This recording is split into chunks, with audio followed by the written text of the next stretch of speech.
Between 2006 and 2018, Russia injected $34.07 billion into Venezuela between direct investment and loans. These funding flows have had a significant political and institutional impact. Their effects have been corrosive.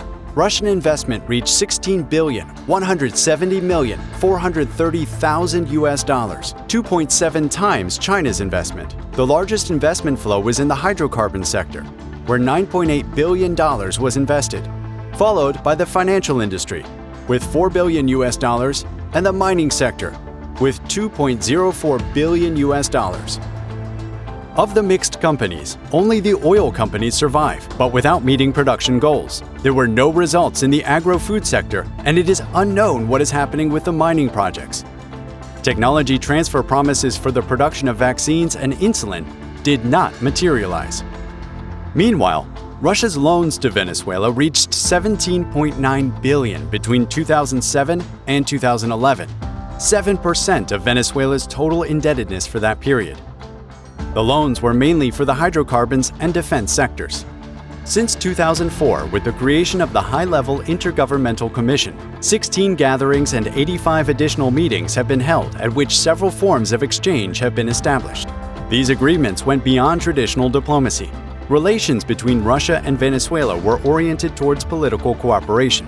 Both rulers shared the thesis of a new world order, the construction of a front opposed to the United States, the internal imposition of their mandates, and the strengthening of the geopolitical position of Venezuela. The countries have supported each other in the face of demands from international organizations or Western countries, which have accused them of human rights violations and institutional weakness. Venezuela supported Russia in the conflict with Georgia in 2008, voted against the sanctions imposed on the country after the annexation of the Crimean Peninsula, and announced its support for Putin in the invasion of Ukraine, which it calls a special mission. Ukrainian civilian deaths are concealed. The Venezuelan public media have become replicators of content produced by Russian platforms, such as Russia Today, or RT, in which Russia is praised as a progressive nation and the United States is criticized. Meanwhile, Russia's support has allowed Venezuela to circumvent economic sanctions with the use of its fleet and its expertise in sanctions. Until 2020, Rosneft and then the security company Rozhorubezhneft supported the commercialization and collection of crude oil, taking advantage to discount Venezuela's debt. In addition, PDVSA's collection and payment system is managed through financial entities in Moscow. Russia also participates in the commercialization of Venezuelan gold. According to some reports, the gold is flown in Russian planes to Mali, and then the aircraft returns to Venezuela with euros in cash. As an arms supplier, Russia has granted Venezuela $7.2 billion in loans to purchase military equipment and has injected additional money into some projects, including an assault rifle factory, an ammunition factory, and the installation of a helicopter repair and maintenance center.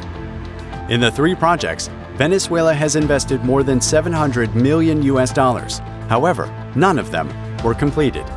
In the pandemic context, on December 29, 2020, a contract for $200 million was signed for the acquisition of 10 million doses of Sputnik V, of which 6,345,240 arrived in Venezuela until February 2022, according to official announcements. Corrosive practices stand out in Russia and Venezuela's economic and diplomatic exchanges. The military agreements signed are secret. There is no due control over the acquisition of armaments, and there are no competitive or transparent bidding processes for purchases and projects. Russian companies and their allies in Venezuela have enjoyed special advantages in their economic activities, such as preferential supplier, legal stability and shielding, tax and environmental obligations exemption, and immunity from formal control bodies and total lack of transparency. The Russian government has influenced domestic politics by engaging in financial intermediation after the sanctions, joining the negotiating table in Mexico, being a preferential arms supplier, imposing its message in the public media, and using Venezuela for its geopolitical interests. Investment is fundamental for development in any country. Still, for it to be transformed into development and well-being for Venezuelans, it should comply with conditions of transparency and integrity, adherence to legality, verification of the lawful origins of funds, commitment to investment objectives and goals, and social and environmental responsibility. As citizens, we must be aware of the corrosive capital effects. Demand complete and verifiable information from the government on investments, indebtedness, and public assets.